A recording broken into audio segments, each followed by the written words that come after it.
Hello and welcome. I'm Ricky with Watch Mojo, and today we'll be taking a deep dive into the not-so-fun side of gaming. Creating video games is a challenging career, so it's inevitable that developers and publishers will make mistakes. These just happen to be some of the most infamously bad ones. Up first are the worst openings, bosses, and final levels in gaming. Hold it right there.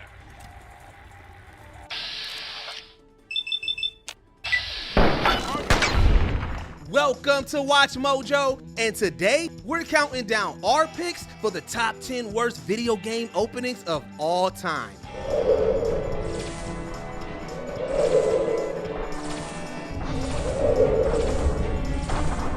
For this list, we'll be looking at intros in video games that were dull, tedious, or simply unfun, whether it be due to poor level design, storytelling, or both. Which of these were a struggle for you to get through? Are there any we missed? Number 10, Metal Gear Solid 5, The Phantom Pain. Can you hear me? Are you having difficulty speaking? Can you move your head? There was a lot for players to love about The Phantom Pain, but the opening level was like a test of patience to make sure you were worthy of seeing it. 9 years after being nearly killed and put into a coma, you awake in a hospital. An unknown agent tries to take your life, but you're saved by a heavily bandaged man named Ishmael.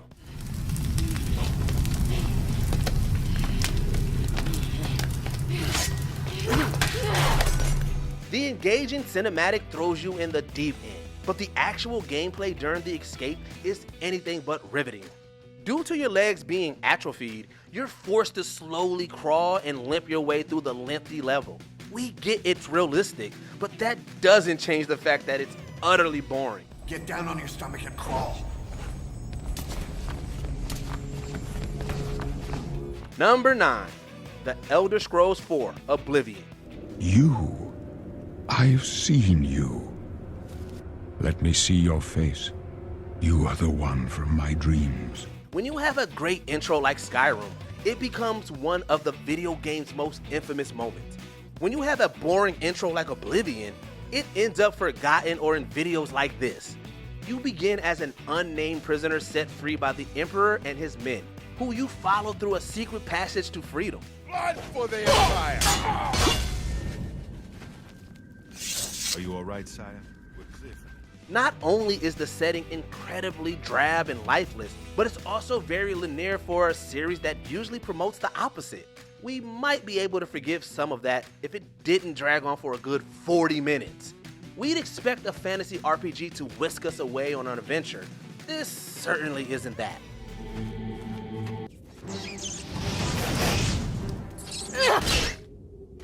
Number 8, Fallout 3. Look at you. Hi there. I'm your daddy, little guy. Daddy. Oblivion isn't the only game Bethesda failed to give an interesting intro. Following the expository opening cutscene, you control your character at several points during their childhood growing up inside a vault. You'll wander around a playpen as a toddler, celebrate your 10th birthday, take an exam, all before you make your escape to the outside world.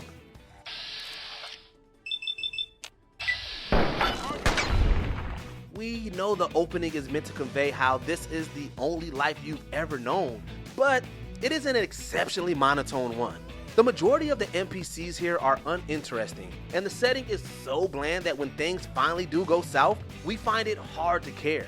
All the intro does is make us yearn for a way to speed things up.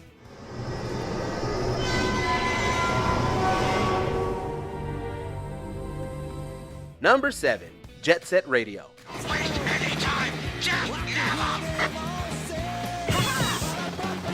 One of the worst things a video game opening can do is fail you during the tutorial. Jet Set Radio puts you in the shoes, or rather skates, of a member of a Tokyo-based game. The vibrant art style paired well with the lighthearted mechanics as you tagged walls and avoid getting caught. Unfortunately, there was a major difficulty hump to get over first. The tutorial requires you to complete 21 different tasks before you can move on.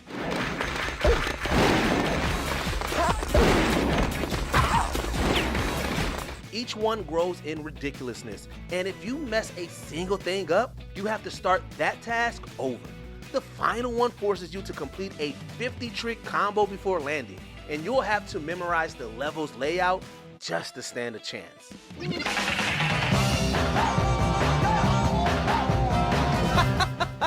Number 6, Kingdom Hearts 2. Cause I haven't. Nuh-uh.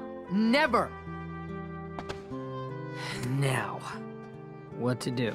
We understand that many JRPGs take their sweet time in getting the ball rolling, but the majority of them still have openings that are far more interesting than the one in Kingdom Hearts 2. Many players understandably took issue with Sora, the main character of the series, being nowhere to be seen in the game's opening hours. Instead, you play as Roxas. Isn't this romantic? Don't leave me hanging out. This wouldn't be so bad if the intro didn't last a ridiculous amount of time, or if there was any fun to be had. As Roxas, you must complete mundane objectives and various jobs just to move forward. It wasn't the rush back to adventure we were hoping for, but rather unnecessary padding. What were those things? Outsiders, that's what. Number 5, Mortal Kombat Mythologies, Sub-Zero. You will fail. We aren't just limiting ourselves to bad intros in good games. This Mortal Kombat spin-off sought to transition the franchise mechanics to an action side-scroller. It's now considered one of the worst games in the series, something that might be evident even in its opening moments.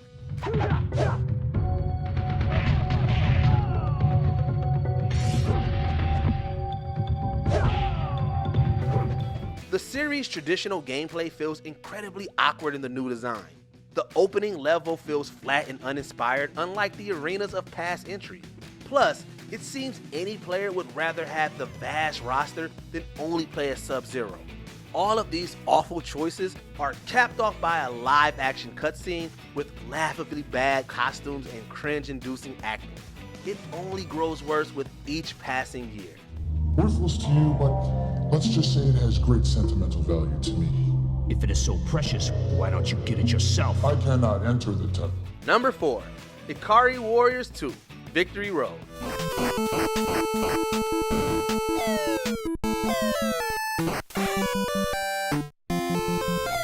Back in the heyday of arcades, home console ports naturally had to cut some things in order to work. It was the unfortunate but necessary way of things, though it could sometimes lead to instances like this. The sequel to the original Ikari Warriors released in arcades in 1986 and was ported to the Nintendo 2 years later. In order to set up the plot, players were met with a handful of opening text screens.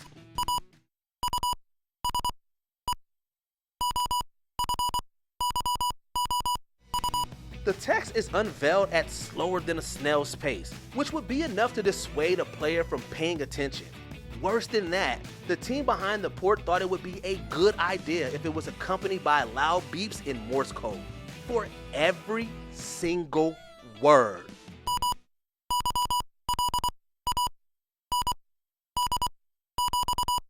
Number 3, Driver.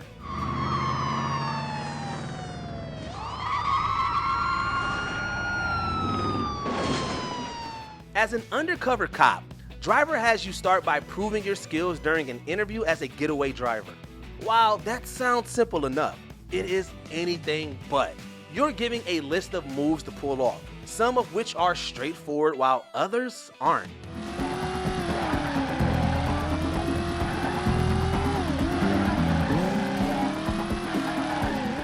How many players knew what a slalom was in 1999?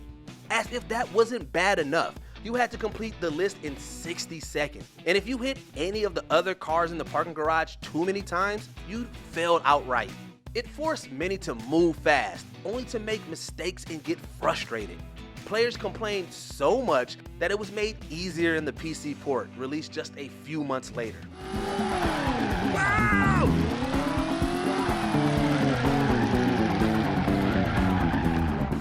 Number 2, Superman, The New Superman Adventures.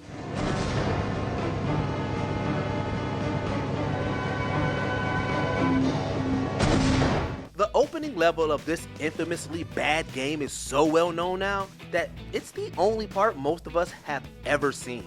When Lex Luthor traps Superman's allies inside a virtual reality, it's up to you to complete the villain's test to save them. But who could have guessed that Luthor's plan involved flying through a bunch of rings? As far as supervillain plans go, that's one of the most boring we've ever heard.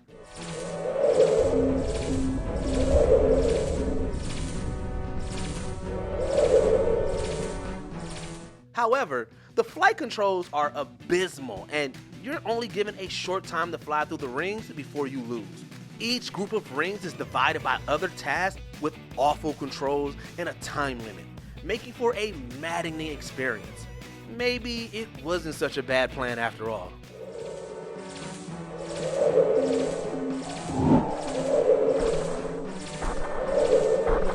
Number 1. Final Fantasy 13.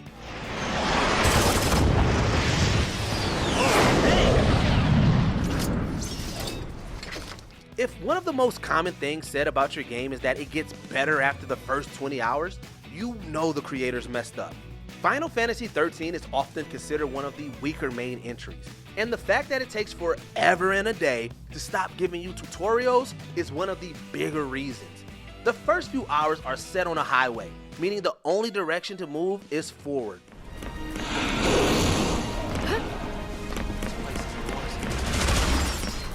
There's no room for exploration or variety of any kind, as this isn't exactly an engaging setting.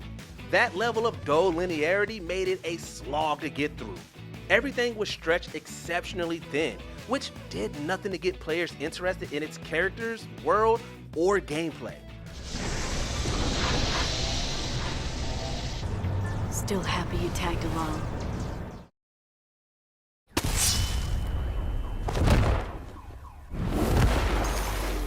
Welcome to Watch Mojo, and today we're counting down our picks for the top 10 worst bosses in video games. Every kill would have been rewarded with money. For this list, we'll be looking at the most underwhelming, disappointing, and downright frustrating antagonists in gaming.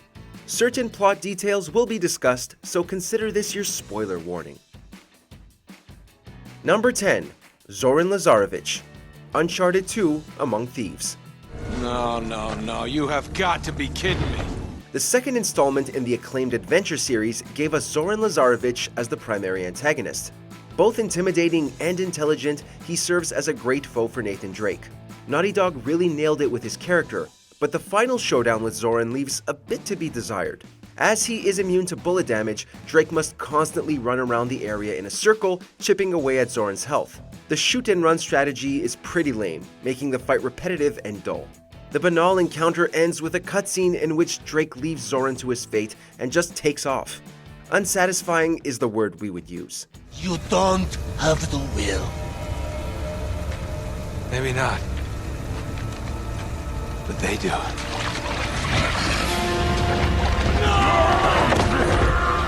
Number 9.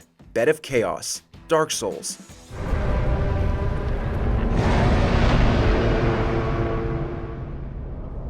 The Dark Souls franchise is notorious for its punishing boss battles. While most agree the combat is tough but fair, certain bosses prove to be an exception. The Bed of Chaos is a prime example. Instead of a typical duel involving careful timing and strategic strikes, this battle focuses you more on luck instead of skill. The player must work to weaken the monster, all while dodging its long, flailing limbs. If a hit lands, it deals massive damage, and the attacks come at random. This style of death by dice roll is very frustrating, causing the player to trek all the way back and start over if they perish. The chance element paired with the underwhelming method of defeating the beast makes this boss unforgettable in the worst way.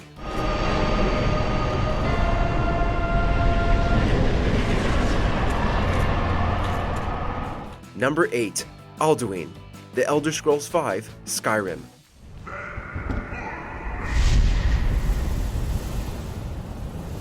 Bethesda Game Studios gave us a beautiful open-world game with their latest entry in the popular fantasy series.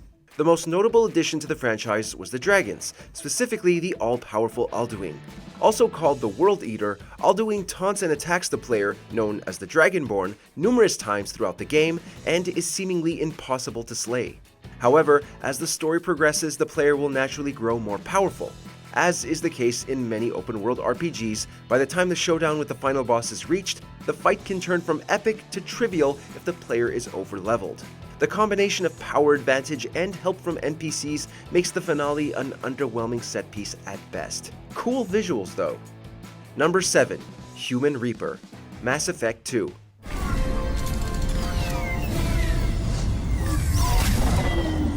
Mass Effect 2 brought us many new features, allies, and quests, and definitely improved upon its predecessor. The Collectors serve as the newest enemy, alongside the Reapers from the first game, and are sinister and intriguing. Together, the two groups of enemies construct the Human Reaper, which serves as the final boss. While the lore is pretty cool, the fight itself is lackluster. The player must battle through hordes of Collectors while weakening their twisted creation in between waves. The second stage is a simple strategy of dodging attacks and hitting weak points on the immense opponent. This, combined with tedious combat against the Collectors and having to revive your NPC allies constantly, makes this fight one of the least enjoyable on the list. Number 6. Seth, Street Fighter 4. I'm impressed you made it this far.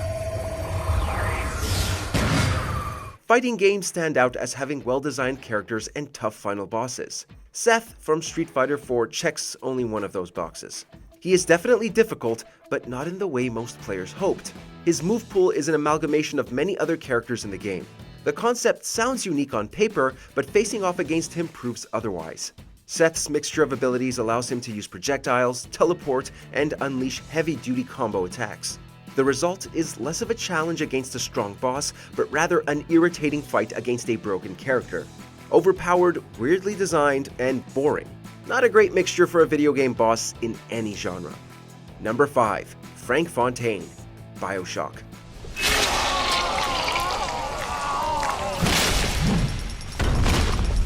It's upsetting when one of the greatest games ever made has a mediocre final boss. As the protagonist Jack moves through the city of Rapture, it's presumed that the city's founder Andrew Ryan will serve as the final enemy. Brains were scrambled when Jack's companion Atlas turns out to be the true adversary. Atlas is revealed to be Frank Fontaine, a former crime boss hell-bent on controlling the city. The twist is excellent and memorable. The conclusive fight with Fontaine, though, not so much. After enhancing himself with Adam, the city's coveted genetic material, Fontaine attacks Jack. Once weakened, he must be drained of his Adam before changing forms and attacking again. The uninteresting rinse and repeat combat style left us wanting more, to say the least. Number 4. Rodrigo Borgia, Assassin's Creed 2.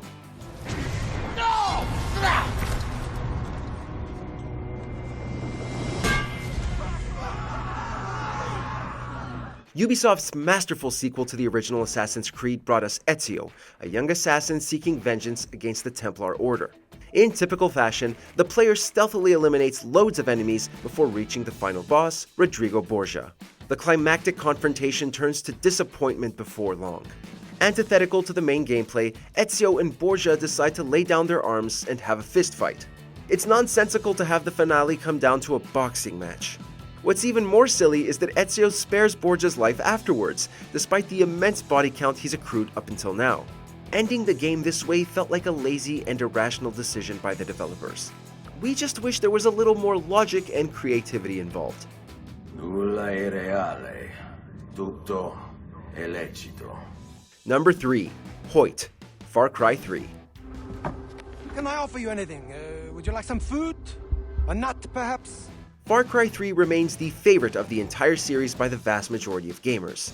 One of the reasons it made such a strong impression is thanks to the standout villain, Vaas. Vaas is creepy, cunning, and very intimidating. While setting him up as the final boss seemed like the obvious choice, the game shifts once the player finishes off Vaas mid-story. Afterward, the protagonist is tasked with taking down Vaas's employer, a slave trader named Hoyt. Hoyt seems to show up out of nowhere. The character isn't completely bland, but is massively surpassed by the far more interesting Vaas. Eventually, the player takes down Hoyt during a dialogue-heavy quicktime sequence. It's ultimately dissatisfying and left us longing for a more memorable face-off. Number 2. Deathstroke, Batman Arkham Knight. Just a matter, do you know what every guy who's fought with me and walked away has in common, Batman? I got them next time. Longtime fans of the Arkham video games are no doubt familiar with Deathstroke. Also known as Slade Wilson, the menacing mercenary crossed paths with Batman in the past. However, in Batman Arkham Knight, he serves as a watered-down version of his previous portrayal. After clearing the city of Scarecrow's militia, Batman is able to face off against the villain. The encounter is more disappointing than the fight against the mutated Joker in Batman Arkham Asylum. It involves a sluggish vehicle battle in which Batman must strike the weak points of Deathstroke's tank. After damaging the vehicle enough, the Dark Knight knocks out the Merc with a single punch during a cutscene. Reducing Deathstroke's potential down to a Batmobile fight left us baffled and bored. Number 1. The Destroyer, Borderlands. This creature may be immortal in its own realm, but in this reality, it cannot survive without a host. That makes it vulnerable. It likely comes as no surprise that the Destroyer landed on this list where it did. As incredible as Borderlands is, its major flaw lies in the game's culminating boss fight. Once the Vault Hunters finally reach the fabled vault, a massive beast emerges. The ensuing cutscene led some to believe this would be an epic encounter. Instead, players are treated to a stationary bullet sponge of little interest. The lack of creativity is on full display here. The Destroyer has a shallow move pool of easily dodged attacks, and whittling down its massive health bar by shooting weak points just feels like a chore. Thankfully, the series found redemption in the sequel with the introduction of Handsome Jack. You're a savage. You're a maniac. Okay. The circus I remember from my childhood was definitely not made of meat. Welcome to Watch Mojo, and today we're counting down our picks for the top 10 worst final levels in video games.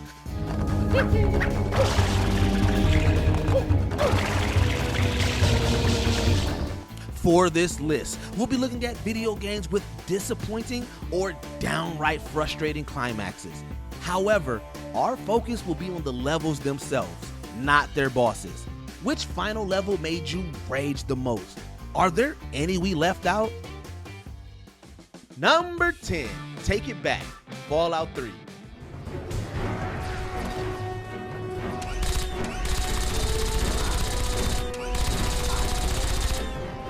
Bethesda's first entry in the Fallout series brought a lot of wonderful new additions, but the original ending definitely wasn't one of them.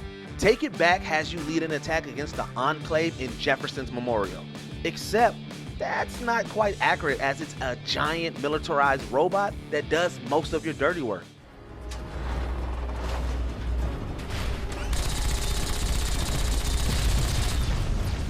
A final level where you don't get to fight much is kind of dull, but the real sin comes when you make it inside. Despite having several radiation immune companions, either you or Sarah must input a code for a water purifier and die in the process, causing the game to end.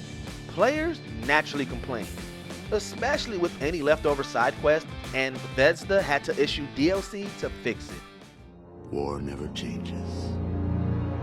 Number 9, Escaping the Machines, Enter the Matrix.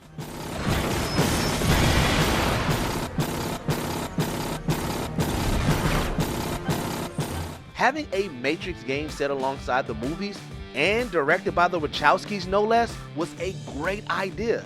That doesn't mean it had a satisfactory ending though. Players control Niobe and Ghost, perfecting their martial arts and gunplay. Unfortunately, the final level has none of that.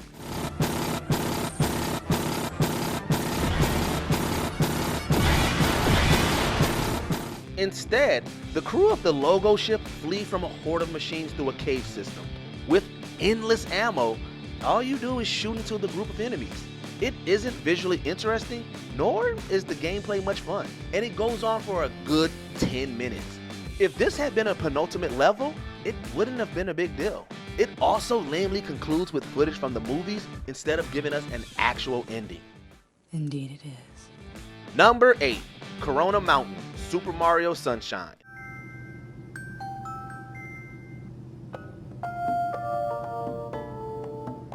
Sunshine doesn't get as much love as other Mario adventures, though fans certainly have their reason. One of them is the abysmal final level set inside a volcano. It's divided into 3 annoying sections surrounded by lava, the first of which has you crossing platforms that produce either spikes or fire.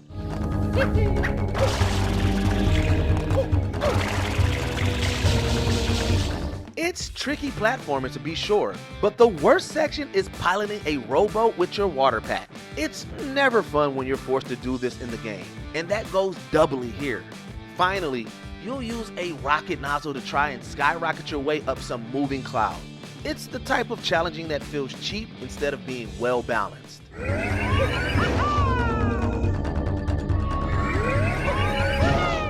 Number 7, a different kind of war, LA Noire. I'm going in there, Jack. No one's trying to stop you. I found this at the ranch house. He's marked his routes. I'll go in here. Cole, you take the next entrance. Changing up gameplay for a final level can be a big risk, causing the experience to suffer as a whole if you don't pull it off. Sadly, LA Noire didn't. For the majority of the game, you play as a detective, meticulously gathering evidence and questioning suspects. For the most part, your final case still adheres to this, but it's all thrown out the window when you reach the climax.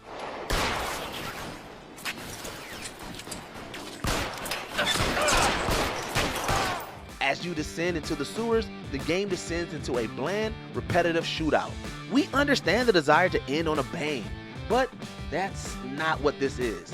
It's a boring disservice to the subdued, yet more engaging majority of the game. Don't cry, miss. Sergeant Kelso has come to help ease my way. Number 6, Meat Circus, Psychonauts. Oh, hi. My name's Marcel Oleander, but you can call me Maury or Oli. Changing genres is one thing. A massively difficult spike is another. Psychonauts is an endlessly inventive platformer that makes levels out of the psyche of its characters. Meat Circus is the result of the minds of two characters melded into one. There are many elements that earned it a reputation for being overly hard. An escort section where the person has little health, unforgiving platforming, infrequent checkpoints, limited lives, and a general lack of clarity on what to do.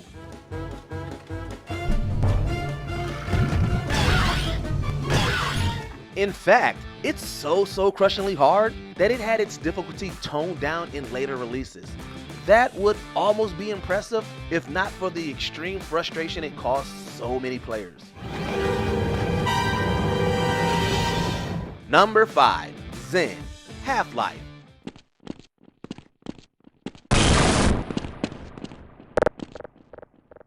Oh my god, Half-Life 3 confirmed.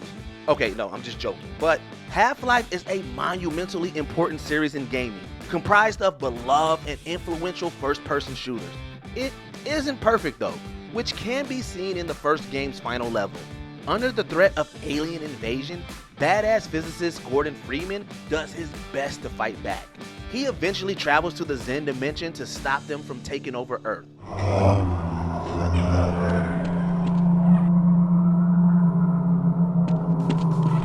Although it's not very long, it sure does feel like it is. FPS games may have gotten better with their platforming elements in later years, but they were a chore to pull off here. Low gravity makes controlling Gordon unbearable, and the level's enemies only add to the grind. It brings an otherwise fun game to a disappointing halt. The border world, Zen, is in our control for the time being, thanks to you. Number 4, The Great Maze, Super Smash Bros. Brawl. The Subspace Emissary was a great, albeit light story mode we wish had been expanded on for future Smash entries. But then we remembered The Great Maze. This expansive level is introduced right before the final boss, and is a major test in patience.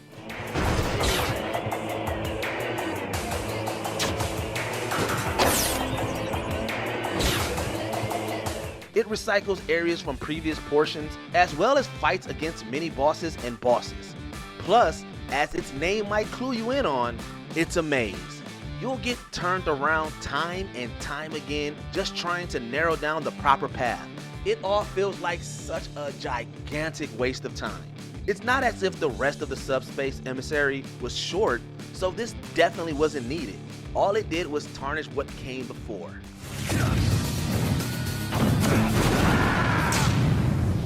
Number 3, The Path of Hades, God of War.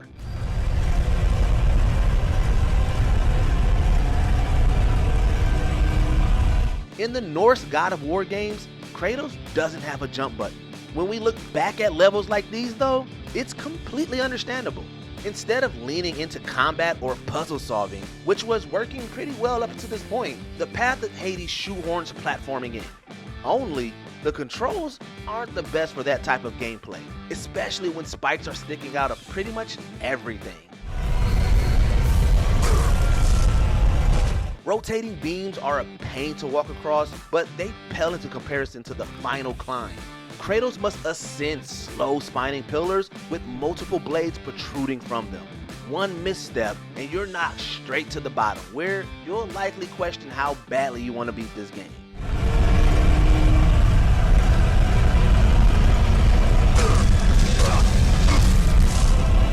Number 2, End of the World, Sonic the Hedgehog.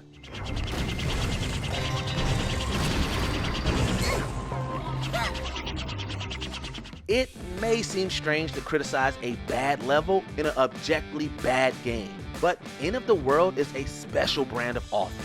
In it, players control 7 of Sonic's allies trying to revive him using the Chaos Emeralds. The game's reputation for controlling like garbage is in full force here, made much worse by constantly spawning rifts in space.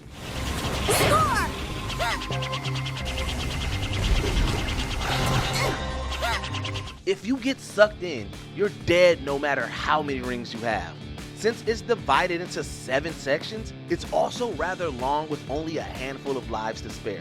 All of this is compounded by the fact you have to scour each area for their emerald, increasing the likelihood of your death.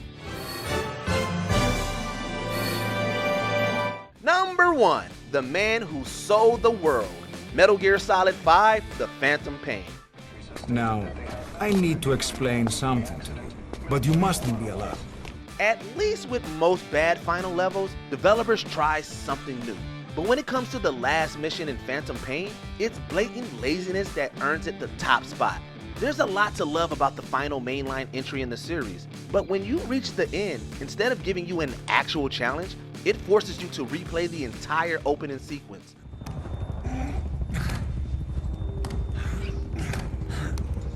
It wasn't that great of an opening to begin with, so having us slog through it again only made us angry and bored, which, to be fair, is a hard combo to pull off. There's evidence to support this was the result of time constraint, and director Hideo Kojima's firing from Konami doesn't make it hurt any less. I know it's difficult, but please look down. It's best to see with your own eyes. Not a great look when key moments in your games fall flat. An opening is a developer's chance to hook the player and immerse them into the world and story. The bosses and final levels should feel like an accomplishment and testament to how far you've come, not a disappointment or a chore. Okay, up next are some examples of greed and laziness in gaming at their finest.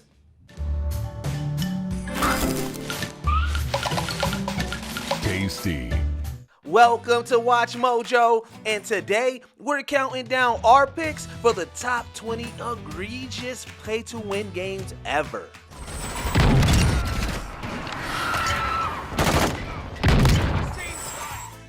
Number 20, Warframe.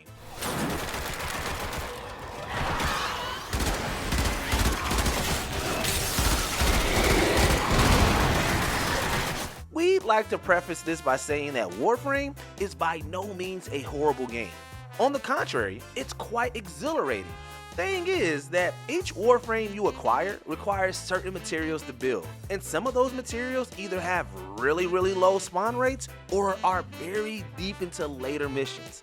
So you're kind of forced to grind for dozens upon dozens of hours to get the Warframe you want for free, or pony up the ducats. Oh no. Operator, our component storage has been looted as well. It is not horrendous enough to keep you from enjoying the game, yet it is kind of shady monetization. At least buying the Warframe isn't as expensive as some of the other games we'll be getting to.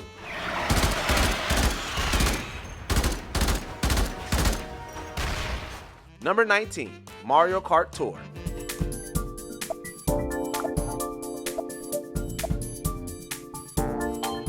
Mario Kart Tour was all kinds of offensively greedy from start to finish. What else would you expect from a gacha game? Really? Certain drivers, carts, and gliders could give players an advantage on particular courses, and such drivers, carts, and gliders were often locked behind the paywall. Whether it was through seasonal passes that demand you grind for these unlockables or flat out inflation prices in the shop, Mario Kart Tour made it clear that it was here for one thing and one thing only: your money.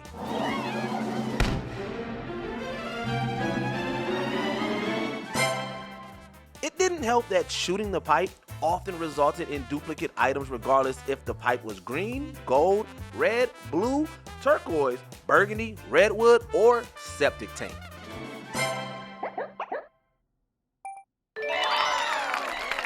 Number 18, Star Wars Battlefront 2. You sure have a thing for capturing command posts.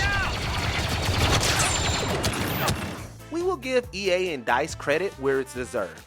Battlefront 2 did turn things around with a reworked star card system, reworked progression, and the addition of free expansions. However, no one can forget the early days when star cards, which could power up your character's abilities, were locked behind grinding and loot boxes.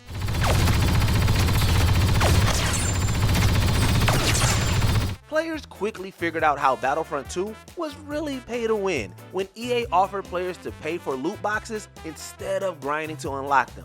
Honestly, it makes us glad the publisher has made such a drastic shift back to single player games. But why do we still not have the pink Darth Vader? Almost there. Keep shooting at the final target. Number 17, Marvel Snap. Enough said, bub.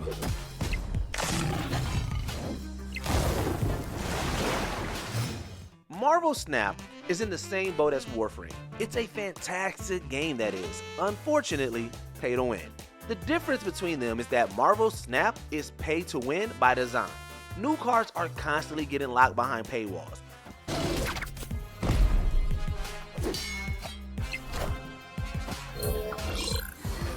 Need the new card? You have 3 options. A, pay the $10 for the season pass and grind for the next few weeks. B, grind the crap out of the game and hope your loot boxes give you collector's token, the rarest currency in the game. Or C, hope that card gets one of the many overpriced bundles that are shoved in your face every time you open the store. May God have mercy if one of the new cards breaks the game and births a whole new meta. Victory! Number 16, Maple Story.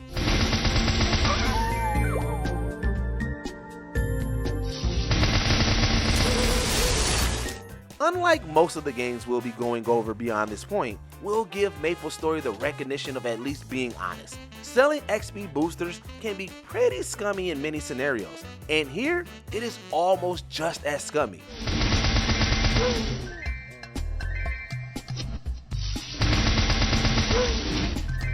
Wells can quickly dump hundreds of dollars and be comically overpowered in a matter of minutes just by buying these boosters.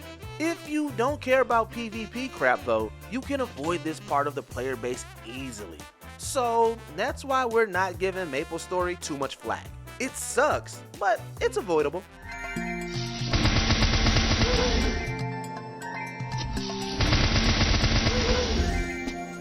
Number 15, Neverwinter.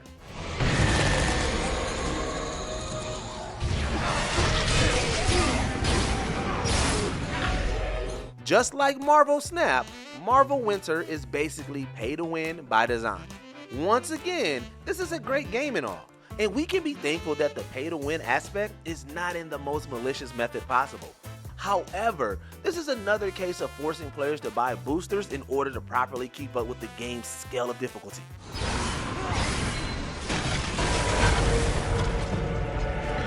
Either open your wallets or get ready for a grind session.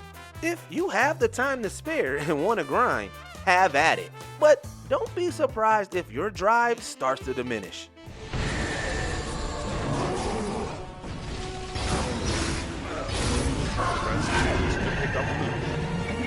Number 14, Clash Royale.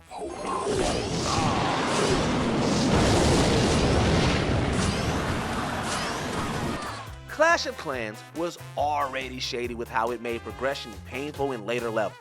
So how bad is this spinoff? Really bad. Arguably worse even.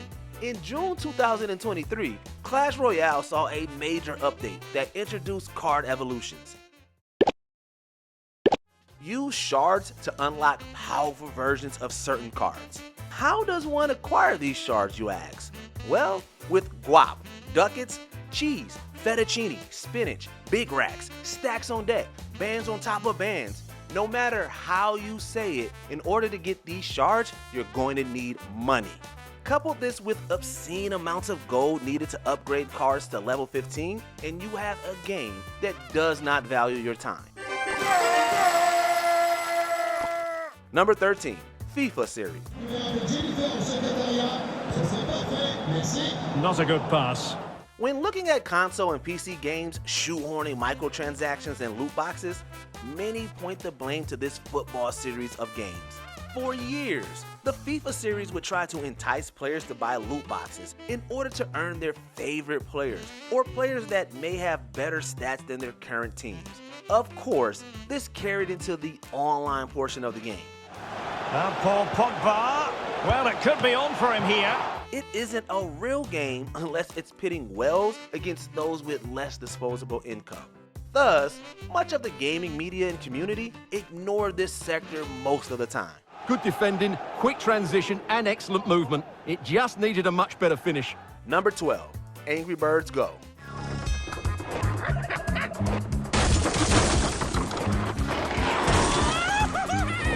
Rovio has certainly fallen by the wayside in how it had turned the classic Angry Bird games into pay-to-win schemes. Case in point, the kart racing spin-off Angry Birds Go.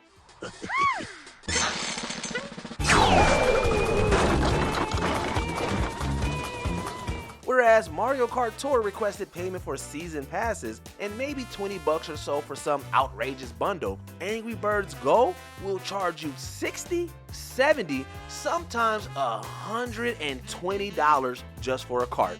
And yes, carts do matter, as they can determine whether you hold a candle to rival races. 60 to 120 smackaroos for a cart. Let that sink in.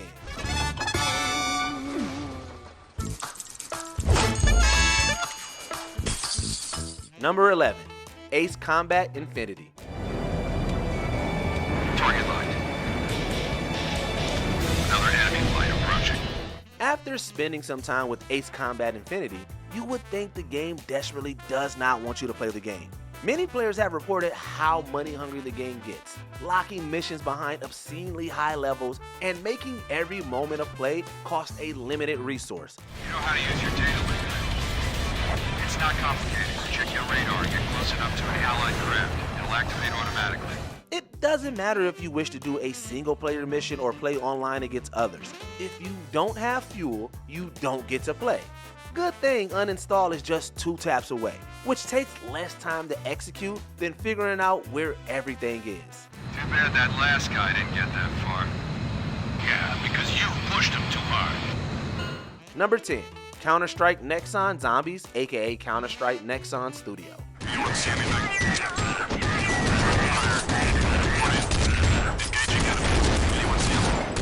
Why Counter-Strike was enlisted in a pay-to-win scheme, we will never understand, and we aren't going to try. CSN was obnoxiously greedy, and the burn was worse given the abysmal state the game launched in.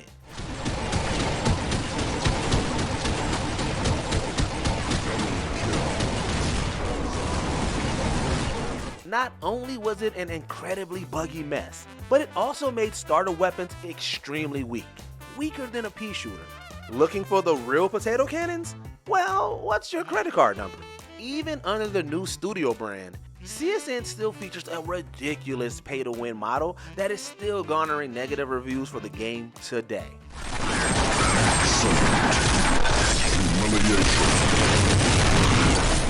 Number 9, NBA 2K18. Kevin is just competing, and it wasn't just competing at basketball, it was wiffle ball in the backyard. Though some players play the, well actually, card at launch, there is no hiding it. NBA 2K18 was, and still is, pay to win. See, Maple's story at least sections off the PvP. Want to play some basketball with friendly randos online? Prepare to be annihilated, because if you didn't pay up to get beyond level 80 or 90, the grind was going to be more painful than it already was. And here's the fast break. Here's Beasley, and he gets contact and the whistle on the shot. 2 shots coming up. Pay to accelerate is still pay to win, guys. When it's at this scale for a game that costs $60, folks aren't going to have it regardless of what you prefer to call it. He's perfect from the line this time. Number 8, The Simpsons Tapped Out.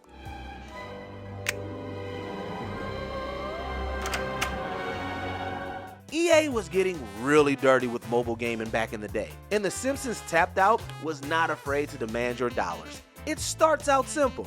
Have characters perform tasks to rack up currency, which you can use to buy more buildings, some of which may unlock a new character to help you earn more money. Problem is that the buildings you can get through natural gameplay eventually give menial payouts. Tell your friends I'm single.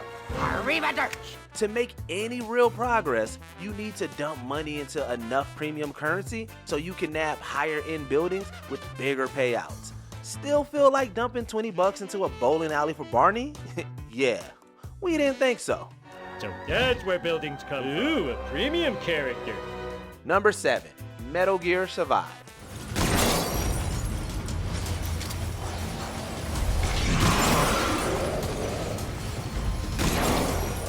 It was bad enough that Konami was jumping aboard the awful business bandwagon that was demanding constant internet connection from players for access to a game. How could they possibly make this any worse? Microtransactions? Nope, worse than that.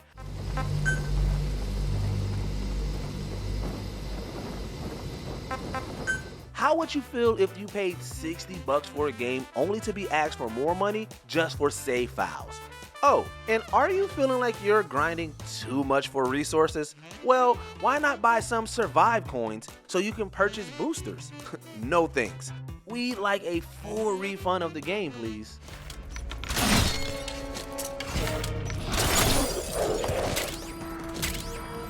Number 6, Marvel's Avengers. This is new? I'm giant!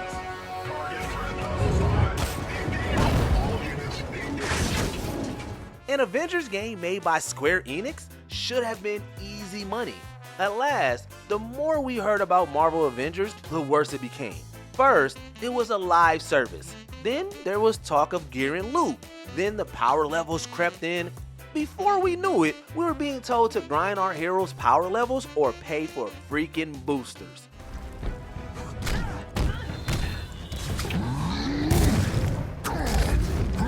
This alienated so many players that few bothered to go beyond the first hour of the game. Now look where we are. Square, the live service, is now a dead and delisted game, generating no revenue of any kind. Not a lot of people could, do that. Number 5, Call of Duty Modern Warfare 2.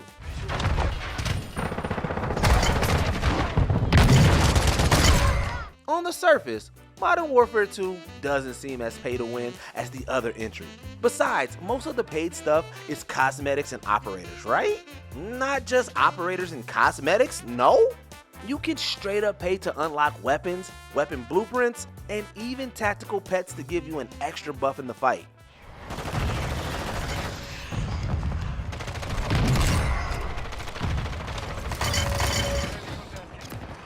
Need the proof?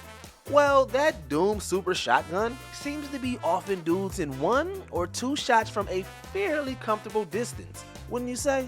Modern Warfare 2 was fine for a while, but man, it has declined in keeping things fair.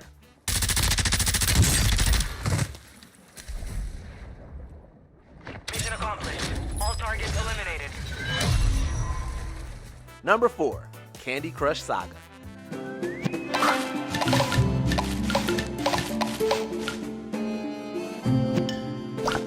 We ain't done with Activision Blizzard King yet. Candy Crush Saga, as popular as it supposedly is amongst the most money-hungry mobile games on the market. Sure, it looks innocent with its bright colors and cartoon characters, but once you get past the first dozen or so levels, everything comes down to luck.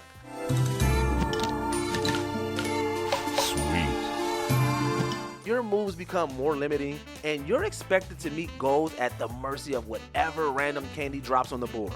All of a sudden, the story is, such a shame. If you've had this power-up that cost a couple of bucks, maybe you can get through the rest of this level.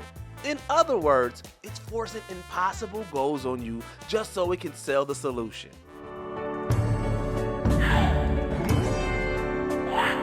Number 3, Final Fantasy, All the Bravest.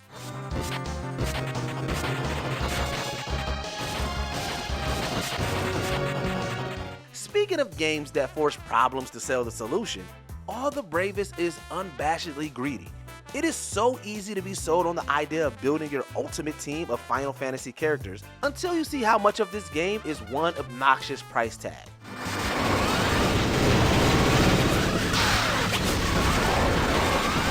Oh, you eyeing this character?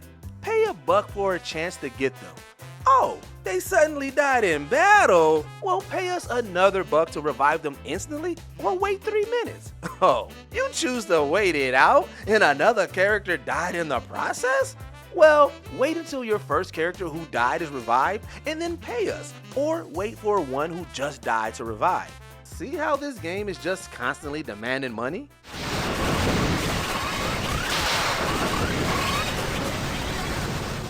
Number 2, Diablo Immortal.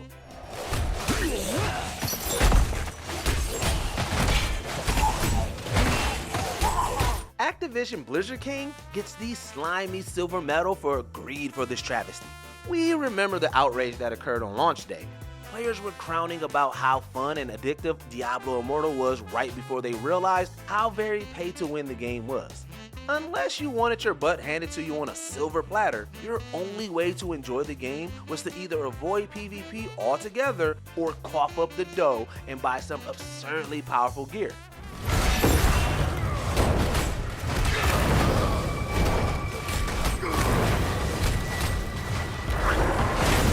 The power grinding got equally egregious in the regular gameplay later on. Yet, so many YouTubers and streamers decided to spend their dollars to prove the pay-to-win theory right. Because content, ain't that funny?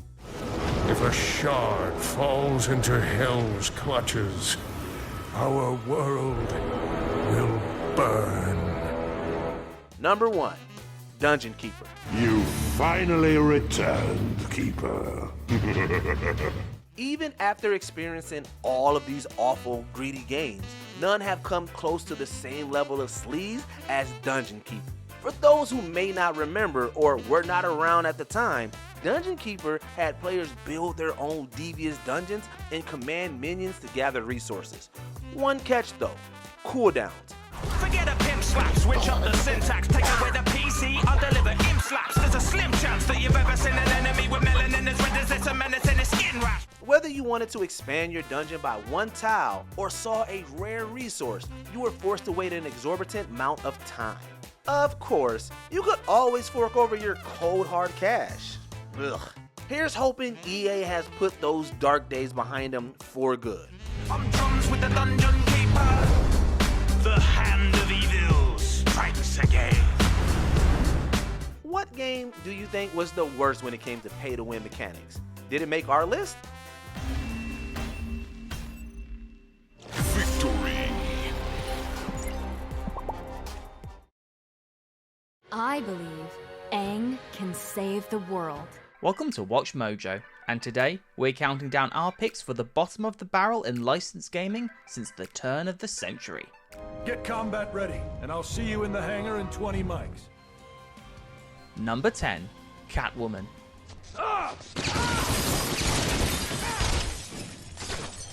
This is one misfire we wish the cat hadn't dragged in. Although the notorious Halle Berry film didn't exactly set the bar high, the lowlights here are still impressively low. Its control scheme is unnecessarily quirky, with movement options mapped to triggers and combat given solely to the right analog stick. Pair those together with a dizzying camera that lacks manual control, and you'll end up with movement straight out of a modern rage platformer. Thus, despite later having stronger outings in titles by Rocksteady and Telltale, this beloved character is still waiting for her moment in the gaming sun. Yeah, that means you too. Number 9, Aliens, Colonial Marines.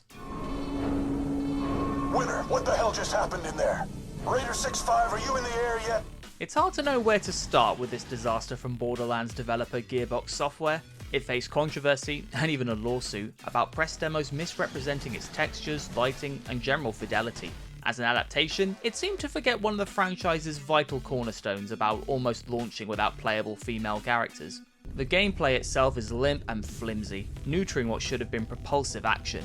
Its scares, meanwhile, are duds thanks to atrocious enemy AI. The horror of the xenomorphs stems from a feeling of being stalked by a cunning and overwhelming power. Instead, the game renders them a joke. Luckily, this aspect would be far better served a year later in Alien Isolation. Number 8. Rambo, the video game.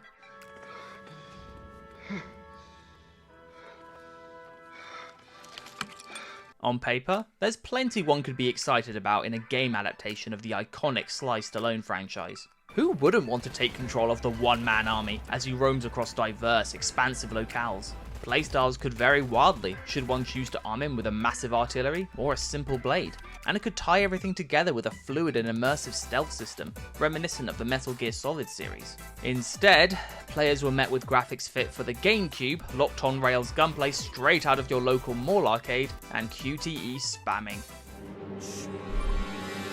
Even those looking for simple, schlocky fun found no satisfaction with its essentially scripted format. Stay with us. Maybe next time. Tooth and claw. Number 7. Charlie's Angels.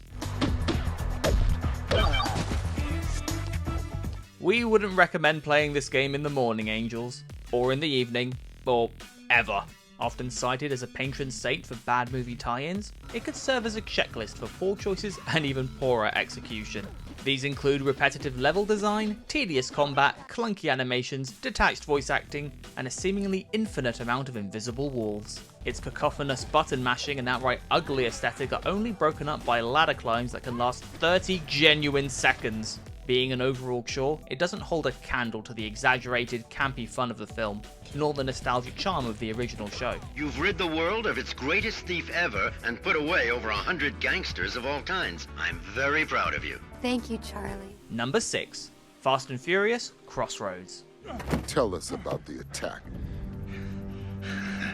With a streak of well-received driving games in the 2010s, Slightly Mad Studio garnered praise for precise mechanics and attention to detail. This only led to confusion though when their joyride with Dom Toretto resulted in a travesty of the genre. Touted as an RPG-infused racing sim, it's instead closer to an arcade collision sim, with very broken physics. In theory, a Burnout-style combat racer sounds perfect for the IP, but its actual gameplay lacks the intensity and polish needed to thrill. Smaller aspects also failed to impress, from wonky camera placement to Vin Diesel's even more lifeless line delivery. They're the original highway robbers, but they preyed along ancient trade roads. And really, the bottom line is if there's one thing a Fast and Furious game should never be, it's dull. They want to play with fire? Then let's turn up the heat. Number 5. Fight Club. Hey, I'm looking for Tyler. Virgin. On basically every level, this is Fight Club by name only. Released 5 years after the film, the game begs one big question. Did its creators forget everything besides dudes beating each other up in a parking lot? Discarding its source's exploration of violence and ultra-masculinity is not only where it falls short though, because simply by existing, it fulfills the sort of cash grab consumerism that the original text was so cynical about. What are we then? Consumers. Right. We are consumers. The game is so clearly a hollow product that it seems more befitting of Jordan Belfort than Tyler Durden. But even if you were to take it out of that context, there's no looking past its bare-bones combat, laughable artistic direction, and generally juvenile sensibilities. First rule of Fight Club is, you do not talk about Fight Club. Number 4. Bad Boys, Miami Takedown. Been a while. Marcus Burnett. Michael Bay movies, and their tie-ins, don't have the most sterling of resumes when it comes to critical or fan reception, but we're not sure his buddy cop series quite deserves this. Hell! A true patience tester, it boasts N64 level visuals, non-existent hit detection, an unusable cover system, and a random morality gauge with no apparent purpose. Meanwhile, its cutscenes are loaded with woeful attempts at humour that don't have the chemistry of Martin Lawrence and Will Smith to save them. Welcome to our nightmare, boys. All in all, we wouldn't be surprised if those who play this game looking for fun end up with Captain Howard's temper instead.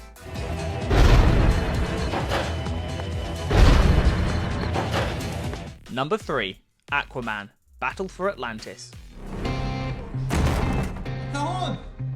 Aquaman! We'd hate to pile on to the many years of ridicule suffered by the King of Atlantis, but this battle is a total flopper. Great underwater games are rare, but there's no excusing the eerily barren and murky kingdom that players are given to paddle through. Yeah, right. Its anemic design is only worsened by a markedly short render distance. Combat, meanwhile, is unbelievably feeble, as the extent of your might is throwing a punch or calling a single shark to defeat a single enemy. Forget about wielding the power of the 7 seas, your hook can be a grapple!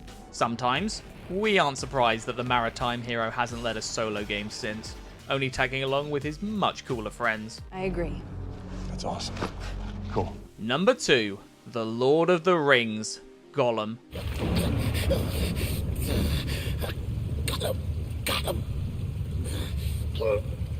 Like its titular protagonist, this unfortunate mid-budget title has taken such a shellacking that it feels due for some sympathy.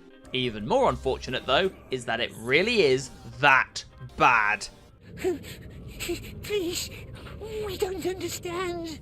A treasure trove of gaming sins, it's plagued by boring quest types, stilted control input, and broken enemy AI. More turmoil came with the aesthetic downgrade observed between development and release, which included some startlingly low quality designs. This all pales in comparison, however, to just how much of a buggy mess it turned out to be. Given its lengthy freezes, desynced audio and constant crashing, playability isn't a guarantee, with one critic summing it up as profoundly unstable. Having already started with a bewildering premise, precious this is not.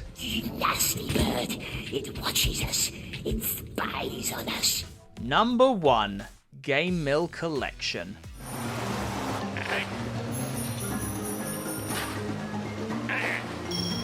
Fabled for all the wrong reasons, this publisher has been synonymous with dreadful licensed titles for years, including this horrific trio from 2023. Skull Island Rise of Kong quickly left its mark with appalling presentation. Cutscenes treated like PowerPoints, hideous character design, and movement that looked perpetually bugged. Avatar: The Last Airbender Quest for Balance adapts the beloved venture into a nondescript series of minigames that would feel cheap even as a free mobile app. The Walking Dead Destinies takes an already tacky concept and dresses it with the illusion of choice, and combat that plays like a speedrun exploit. Oh, and Rick looks like a Muppet. With all three pumped out in 50 days and at exorbitant prices, Game Mill is indeed a factory for punishment. You could say that. No, I have. Which modern licensed game catastrophes did we miss? Please, Sneeko doesn't know.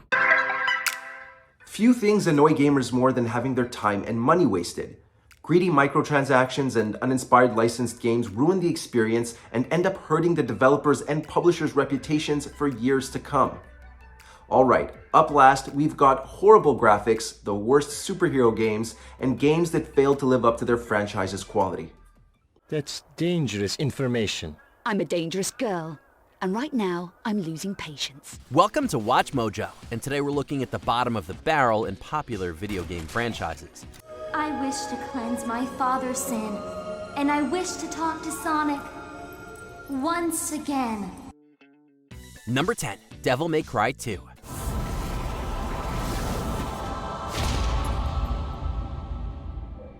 Although 2013's reboot entry upset a lot of fans by redesigning Dante, at least DMC was still fun to play. Devil May Cry 2, on the other hand, it wasn't. Interestingly, this game was also criticized for changing Dante, making him far less cool and much more serious than in the first game, but it had a lot of other problems too. Although environments were criticized for looking worse, their actual design wasn't great either.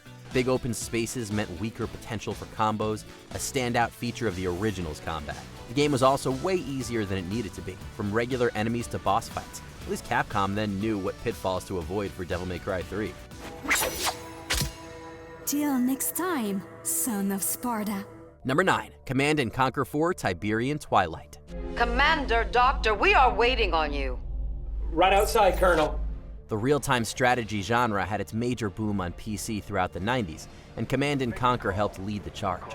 The franchise continued to grow in the 2000s through sequels and spin-offs, until 2010's Tiberian Twilight brought it all to a screeching halt. These come directly from HQ and appear at the top of your display. There wasn't much about the game that didn't tick off its die-hard fanbase. The single-player campaign was a major slog due to a number of reasons. Changes in gameplay like the removal of building bases and the need to collect resources made going it alone a chore. And when it wasn't boring, you ran the risk of losing progress due to its required internet connection. Given the negative reception, it's not surprising we haven't heard much from CNC since. He's going to pay. He's going to pay for it all. Number 8, Fallout Brotherhood of Steel. Back in line, slaves. I can't sell you if you're dead, but I'll shoot you in the back if you try to run. Fallout 76 had a rough couple of years, but Bethesda has managed to update it to a point that some fans are pleased with it. Back in 2004, there wasn't much Interplay could do to fix Brotherhood of Steel after it was released. The spin-off followed an initiate of the Brotherhood, a powerful group ruling in the wasteland. Not much about the game impressed fans or critics. Gone was the series' open-ended exploration, replaced by linear action filled with repetitive enemies and even more repetitive gameplay. It grew tired very quickly, especially since the story was overly edgy and the levels were both uninteresting and tended to drag.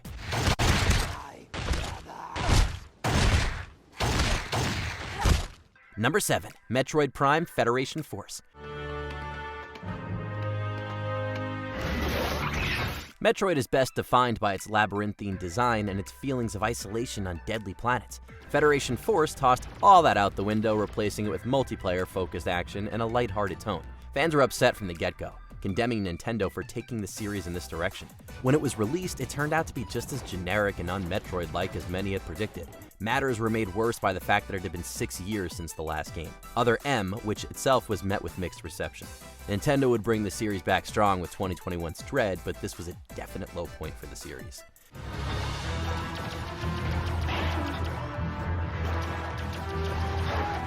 Number 6, Silent Hill Book of Memories. I don't know anybody in Silent Hill. You'd be surprised. Silent Hill is on the cusp of its resurgence, but it's a genuine shame how the franchise initially left things. The series became a survival horror mainstay in the 2000s, deservedly earning a passionate following. Unfortunately, things eventually started going downhill, culminating in the awful Book of Memories. Released for the Vita in 2012, it was a dungeon crawler instead of a survival horror game. But it wasn't even a good one. The gameplay was extremely basic, which is to say it got old quickly. But worse than that, because of this change in mechanics, the franchise's signature tone was gone. It was a far cry from what made Silent Hill great in the first place. What's going on with this place? Where the hell am I? If I had to guess, I'd say you're dreaming. Number 5, Animal Crossing Amiibo Festival. Beginning on the GameCube, Animal Crossing gained a devoted fan base thanks to cute critter neighbors and its ability to deliver utter relaxation. Unfortunately, even the franchise's adorable characters couldn't save Amiibo Festival. Released on the Wii U in 2015, it was a party game that utilized Amiibo for various features. If you think that sounds like a cash grab, that's because it was. Director Aya Kyogoku admitted the game was created because she and the team wanted Nintendo to make Animal Crossing Amiibo. It wasn't any fun to play anyway. The virtual board game spaces caused Animal Crossing-like events to occur, like catching a fish or finding bells, but without the fun gameplay to tie it together, it was a total bore. Number 4, Metal Gear Survive.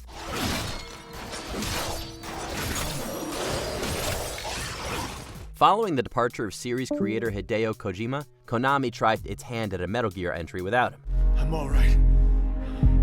I can make it on my own. Sadly for fans of the series, Survive was a soulless husk merely propped up by the IP's name. Set between Ground Zeroes and the Phantom Pain, it placed players in an alternate dimension almost immediately. It then descended into a by-the-numbers open-world survival game with uninspired zombie-like enemies and boring quest design. Hatred was further fueled by how Konami had treated Kojima prior to his exit and the needless inclusion of microtransactions. It was not only disappointing as a game, but it left a bad taste in everyone's mouths.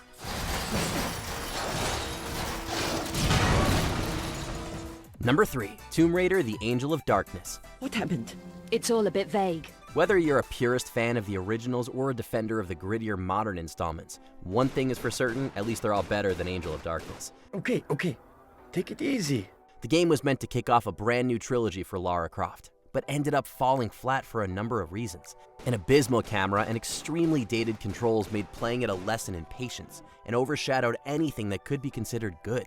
That's not to mention an abundance of technical issues and the fact that the PlayStation 2 was otherwise stacked with terrific action-adventure games. Angel was a sad send-off for original developer core design before development was given to Crystal Dynamics. No more abomination. Number 2, Sonic the Hedgehog. Wow, that's a pretty snazzy performance there. At a certain point, talking about Sonic 06 is just beating a dead horse. But until the series produces a worse entry, our hands are tied.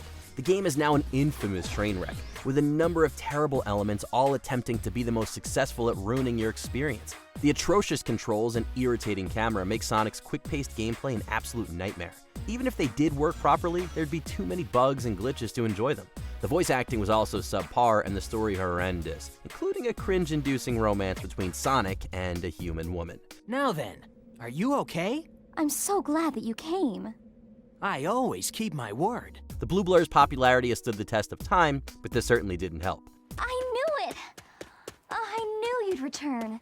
You had to. Before we unveil our top pick, here are a few dishonorable mentions. Marvel vs. Capcom Infinite, a severely watered-down version of everything that came before.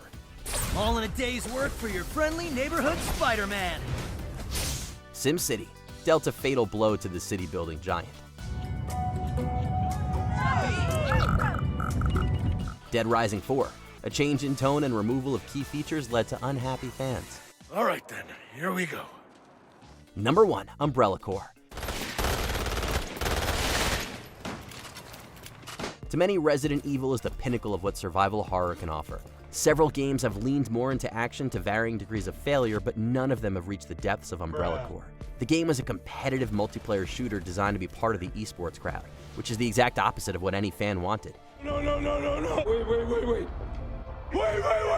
It didn't help that Capcom made it the most generic vanilla experience possible. However, generic could have still been mildly enjoyable if not for the poor map design and clunky controls. Nothing about the game worked, and it was quickly left in the dust by those it sought to compete with. Well, it was either them or you. No regrets.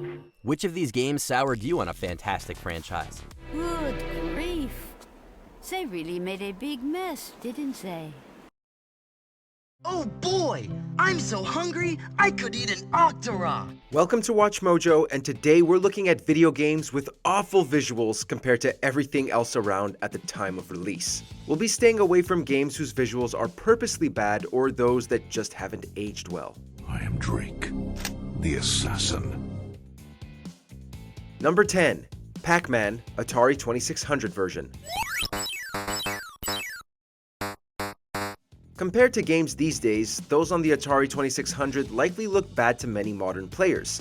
But on release, the port of arcade hit Pac-Man was still slammed for its visuals, among other things. Simplifying the design to run on a home console meant the maze never changed, making it more repetitive. However, the biggest issue was with the ghosts that chased Pac-Man around. Because of the way this port was built, the enemies constantly flicker while on screen, making it hard to tell not only which color they are, but where exactly they are in the maze. While it sold extremely well, the lack of quality also played a part in the infamous console market crash of 1983.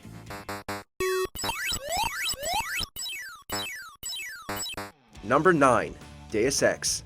Didn't think you'd have a choice. What's going on? The NSF. They hit one of our shipments. The original Deus Ex is a special case considering it's one of the only games on our list that's actually quite good. But even players and critics in 2000 could tell its visuals could have used a little more work. The game being thematically dark also made it literally so, with most of the color scheme consisting of variations of black and gray. Trying to discern what you were looking at certainly made its FPS gameplay a bit more challenging. However, character models are also far blockier with much less definition than those seen in other games at the time. Like I'm gonna take on your NATCO troops. Want 'em? You can have the clip for 175, the 30-06 for 300, and the darts for 50. Number 8, Bubsy 3D. You see the Bobcat? Do not, I repeat, do not approach it. It can be extremely dangerous when frightened by the average woolly.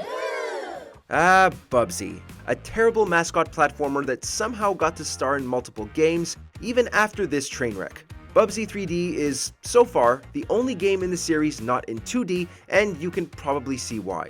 Character models are literal eyesores, the level design is pretty barren, and the color scheme looks as if a clown threw up everywhere. To be fair, the game was released during a time when developers were still finding their footing in making 3D games, so maybe we shouldn't be too harsh. But then we remember games like Super Mario 64 and Crash Bandicoot released at the same time, and then we feel like being even harsher.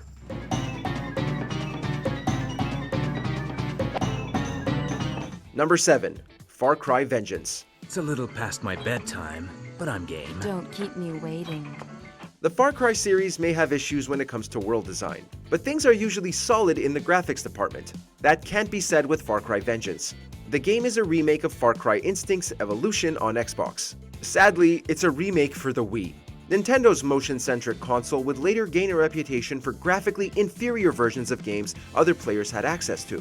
But as Vengeance released the same year as the console, it was a bit of a surprise. Graphics were severely downgraded to the point of actually impacting the gameplay, and the compressed FMV cutscenes were laughably bad. Lost your edge? Yeah. I was tired of getting all cut up over it. Well, if you're still tired, you should get some sleep now. We got a big day ahead of us. Number 6. Gods and Generals. The world of gaming is full of tie-in games of poor quality, rushed out to make a quick buck. But there are few whose visuals look as bad as those in Gods and Generals. Based on the war movie of the same name, it takes place during the American Civil War and has players choose a side. That won't be your only important decision, as you'll definitely be tested on whether or not you want to keep playing. There were many things wrong with the game other than its visuals, but they were certainly a low point. Wide open areas with barely any enemies meant you only had the dull and fuzzy textures to look at. Gods and Generals has been mostly forgotten for good reason.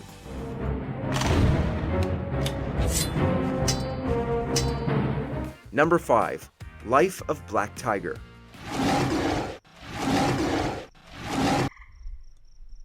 Your first thought upon seeing footage from Life of Black Tiger may make you think it came out in the early 2000s. But no, it's only a few years old and it was released on the PlayStation 4. The premise is simple. Players control a black tiger who must survive after being abandoned by their family. Unfortunately, that's about as interesting as the game gets. In addition to barren environments and simplistic yet clunky gameplay, Black Tiger looks like garbage. Those empty environments are also hideous, and character animations are stilted and jarring. It was a shock that this was released on the PS4 in 2017, and it still is. Number 4. The Legend of Zelda CDI games. Oh, just a minute.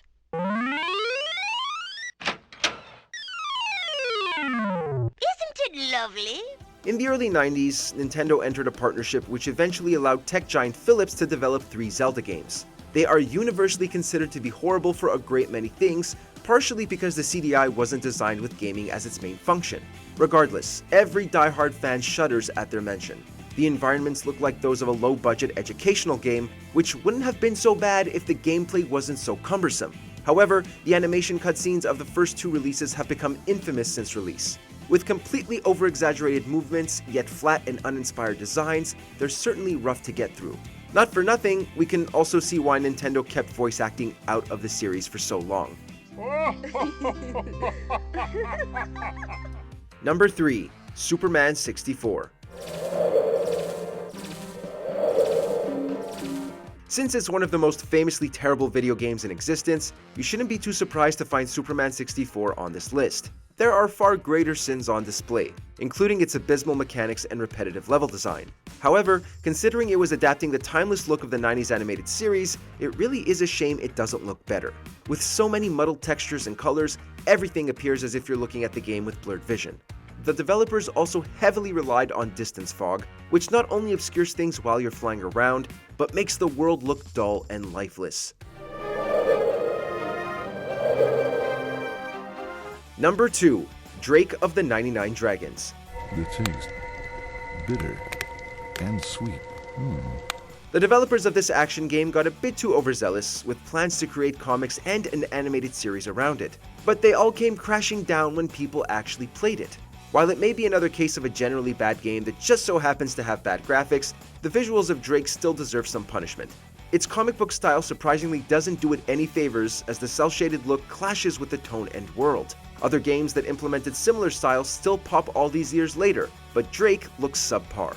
Then again, maybe the visuals would look better if the camera wasn't constantly working against you. But what about avenging the Master? Let's just say I'm done believing in ghosts.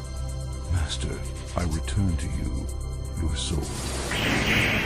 Number 1. Big rigs over-the-road racing.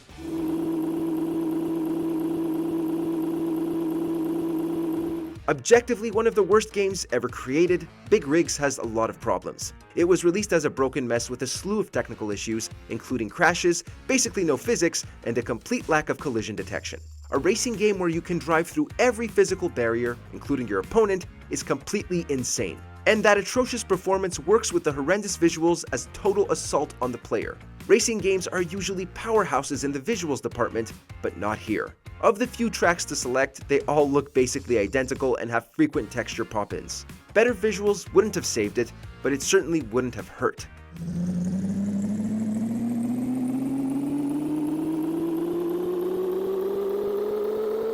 What terrible graphics have you experienced in a game? How could this have happened? Well, that's a bit of a long story. Regulator destroyed. 3 remaining. Regulator destroyed. 2 remaining. Regulator destroyed. 1. Welcome to Watch Mojo, and today we're counting down our picks for the top 20 worst superhero video games.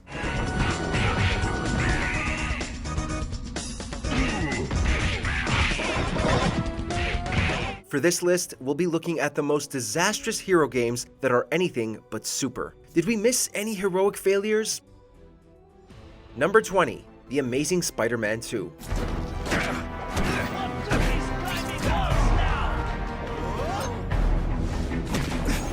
In 2014, gaming publisher Activision released a title based on one of comics' most beloved superheroes. But with great power must also come great responsibility to make a good product. And unfortunately, The Amazing Spider-Man 2 is not that. So you used me to take out the Kingpin's rivals. What about Cassidy? I noticed you jumped in to stop him talking to me. Cassidy was useful. The story is eye-rolling and the graphics are unpolished at best, but its greatest sin lies in its stiff combat. In fact, the poorly realized open world only emphasizes how janky and unfun Spidey feels to control. Since there's a bevy of spectacular Spider-Man games to choose from, there's never a reason to revisit this hollow interpretation. Maybe it's for the best that Activision lost the Marvel license after this. I'll distract him with cupcakes. This is why you will lose. You underestimate him. He has fought for his life since he was a boy. Number 19. Iron Man. Scans indicate that this is a weapons storage facility. Cool. Can't wait to blow it into a million pieces. Let's find those weapons. Based upon the franchise-spawning blockbuster of the same name, this tie-in game didn't have quite the same glowing reception of its source material, and that's putting it nicely. Both critics and players alike dragged this game through the mud, with particular criticism levied at its repetitive missions and incomprehensible camera. Except this one hurt all the more because of how much potential it squandered. There's so much to do with an Iron Man game, especially one with the budget to get Robert Downey Jr.'s voice and likeness. But instead, this 2008 misfire is destined to be forgotten amid the slew of other disappointing superhero games. Stain's suit is in critical condition, sir. He cannot draw power safely from his power core. Oh, man. Number 18. Catwoman. Where'd you come from? Moonlight Sail Boys. What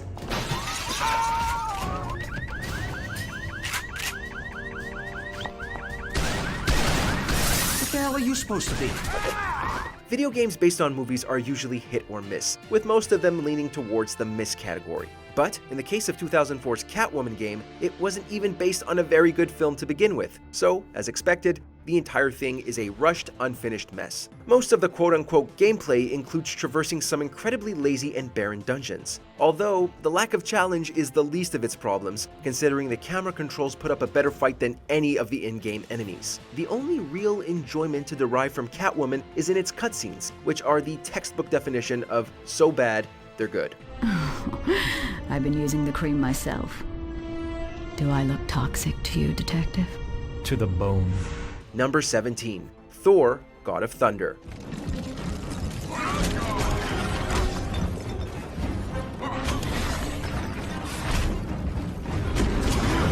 getting Chris Hemsworth and Tom Hiddleston back as Thor and Loki is a pretty good pitch for a game. However, that's pretty much the only thing of note in this train wreck. Without even touching upon the clearly unfinished visuals, Thor God of Thunder fails because it almost immediately devolves into a grueling mash fest. There are a few glimmers of inspiration in its combat, but since the enemies are so spongy, you'll be too frustrated to ever actually make use of them. The tedium just feels like a ploy to pad out a game that seriously lacks playtime. So, if you want your Thor fix, you're better off looking just about anywhere else.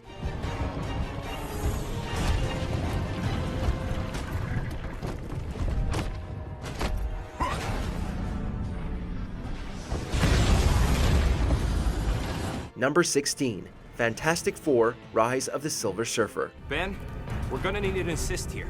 Yeah, and Big Rock, make little rocks. No problem. Step aside, Sparky. The only impressive part of this cash grab is that it's somehow worse than the movie it's based on, and that's really saying something. It took its 4 unique superpowered heroes and subjected them to some of the most uninspired beat-em-up gameplay in the whole genre. To make matters worse, it feels like they only had time to make one dungeon and simply reused it until the game was an acceptable length. Although, if it had just been a single level, at least it would have saved us from the snooze fest of a campaign. Ironically, Rise of the Silver Surfer only succeeded in putting the franchise's gaming prospects 6 feet deep. Amazing.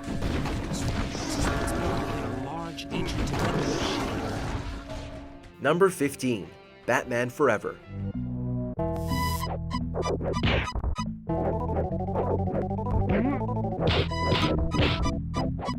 The beat-em-up genre is defined by its flashy combat and fast-paced gameplay. Unfortunately, Batman Forever doesn't come close to capturing either. The sluggish pace at which you traverse levels would even make a snail look like the Flash. The dull, plodding controls don't help either. The boss fights are over quickly, but that's only because you've stun-locked them or they've done it to you first. And if you die in the final stage of a level, sorry, you have to start back from square one, punching through enemy hordes all over again. Hey, at least it lives up to its title. By the time the credits roll, you'll really feel like you've been playing forever.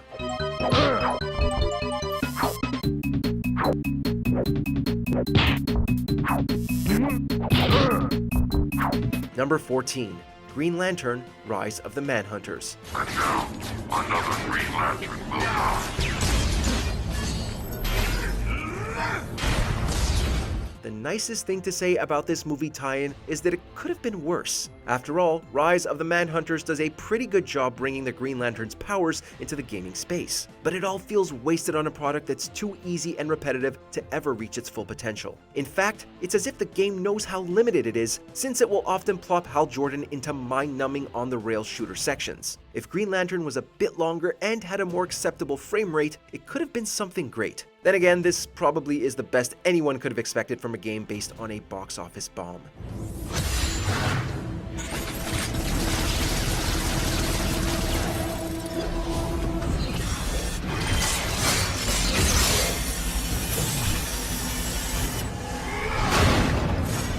Number 13. Fantastic Four. It's clobbering time.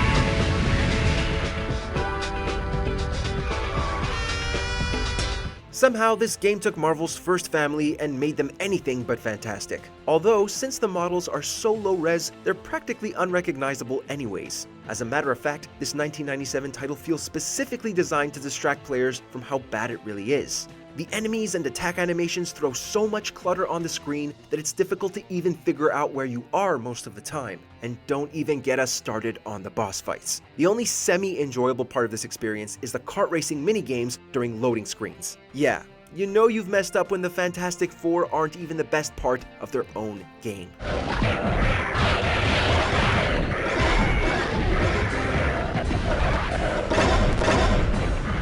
Number 12. Silver Surfer.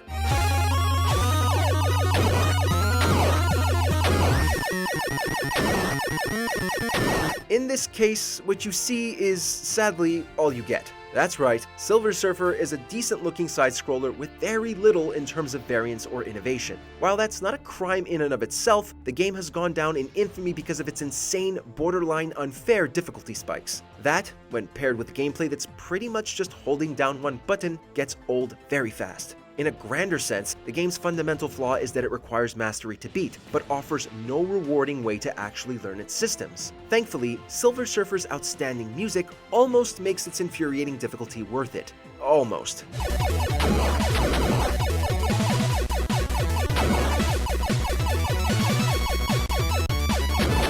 Number 11. The Incredible Hulk, The Pantheon Saga.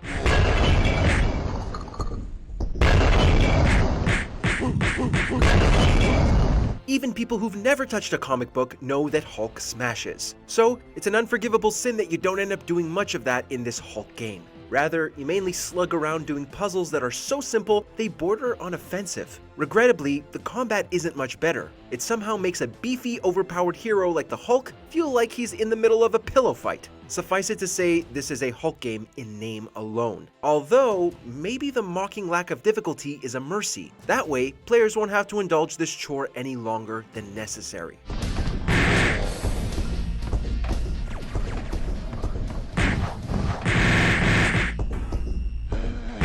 Number 10. Spawn the Eternal.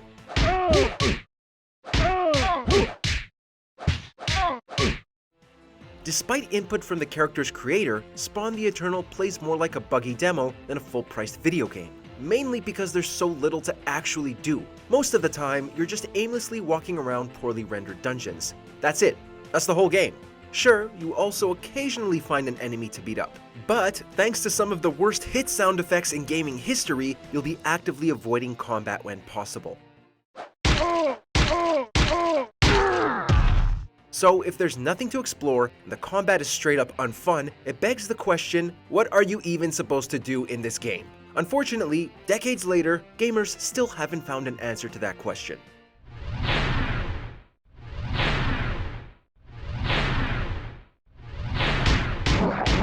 Number 9. X-Men Destiny. If you have powers, you better learn to use them. This is an unforgiving arena. On paper, this is the X-Men game of everyone's dreams, so it's a real tragedy that it so clearly prioritized style over substance. The branching story mode isn't half bad, but having to replay it over and over is a tough ask when the gameplay is so lacking. Criminally, Destiny never delivers on the promise of its mutant-powered combat. After all, unlocking and using the various abilities isn't satisfying when you can just mash through even the toughest fights with ease. No matter the mode, it never feels like there's a reason to engage with Destiny beyond its surface-level mechanics. So it's almost poetic that due to legal reasons, copies of the games were recalled and destroyed.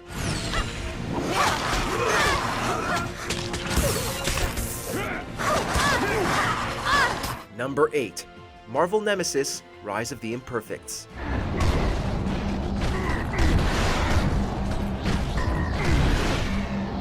On principle alone, a Marvel-branded fighting game with only 12 Marvel characters is pretty inexcusable, especially since so many of them feel like copies of one another. The other half of the roster is padded out with the EA-created Imperfects, original characters with zero charm or intrigue. The cast doesn't matter too much though, since the game barely lets you play anyways. The enemy AI usually just spams infinite combos or long-range projectiles until your health is depleted. So, while the flashy finishers are cool, it's hard to appreciate them when they're only being used against you. It's a good thing this is the first and only time we've had to play with the Imperfects.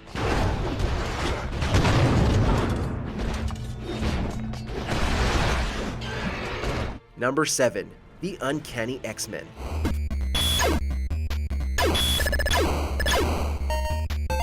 Mutant powers are a beacon of creativity for game design, but you wouldn't know that from this NES disgrace. For one, it's hard to even tell the characters apart thanks to the poor sprite work.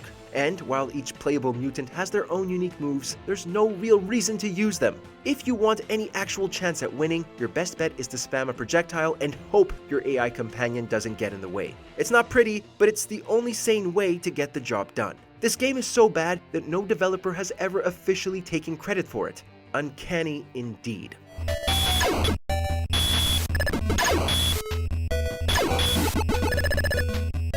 Number 6. The Powerpuff Girls Chemical Extraction. Mojo Jojo.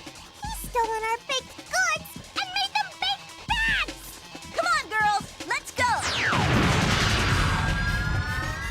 The recipe for this licensed title was sugar, spice, and gameplay that is the opposite of nice. Its polished graphics are wasted on a combat system that's brainless to the point of aggravation. Since there's just 10 playable characters and the story mode is a glorified boss rush, you'll be doing a lot of it too. Don't expect to use any of the Powerpuff Girls' iconic abilities either. Mostly, fights boil down to throwing random objects, which takes out of any player expression, skill, or fun. At a base level, this game has little to offer, and the stuff it does bring to the table isn't even good in the first place.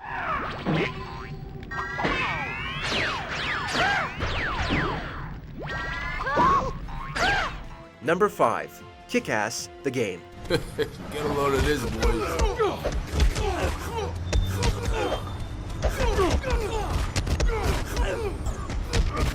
It's deeply ironic that a movie about deconstructing superhero tropes fell into the genre's pitfall of cheap tie-in games. All the hallmarks of a soulish cash grab are on full display here. There's unrefined gameplay, horrible controls, and the inescapable feeling that the entire product was rushed out the door. Except, Kick-Ass the game takes all of that and ramps it up to the nth degree. To start, there's a paltry lack of content in its scant playtime. And yet, even with so little to load, the game runs about as smooth as sandpaper. Although, not even a consistent frame rate would fix this janky combat system. It's truly a mystery how a game like this got a sequel.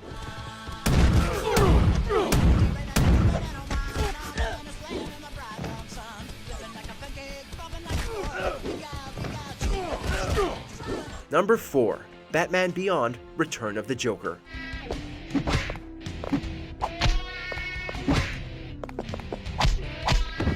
It's a real shame that one of the Caped Crusader's best animated movies led to one of his worst games. Somehow, it's not even consistently bad across platforms either.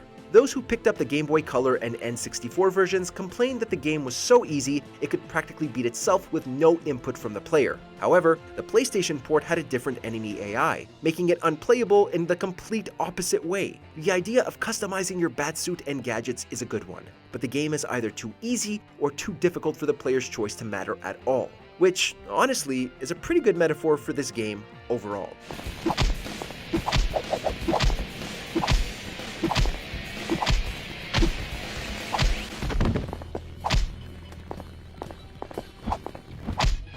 Number 3. Aquaman: Battle for Atlantis.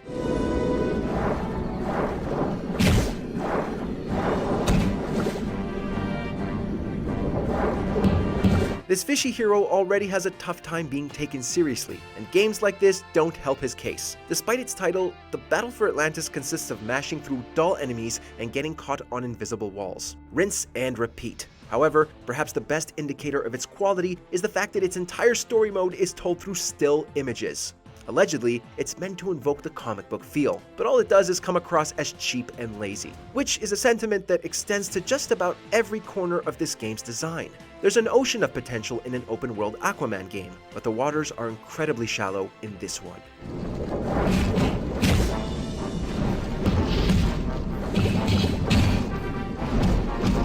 Number 2. Batman: Dark Tomorrow.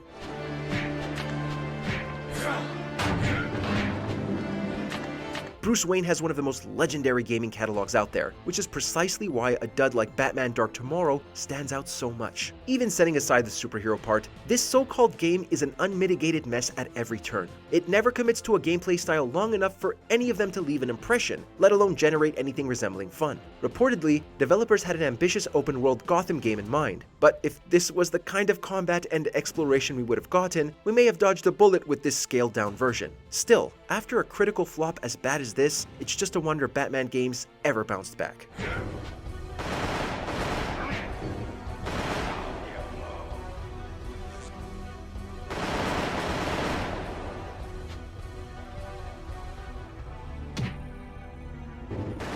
Number 1. Superman: The New Superman Adventures.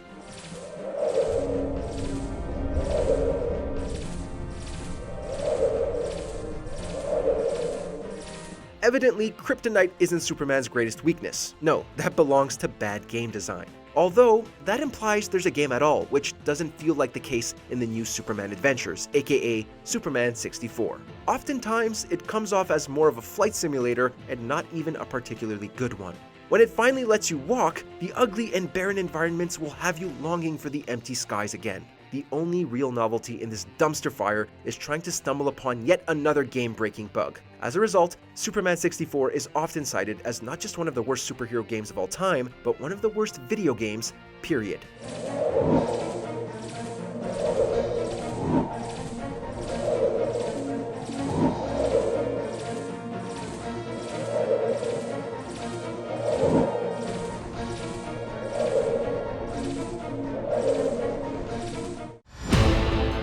And with that, our dive into the worst that gaming has to offer comes to a close. Look, it's never fun to see a game you're looking forward to fail, which is why it's super important to support the games and creators you do love when they make something great. As always, thank you for watching, and I'll see you next time.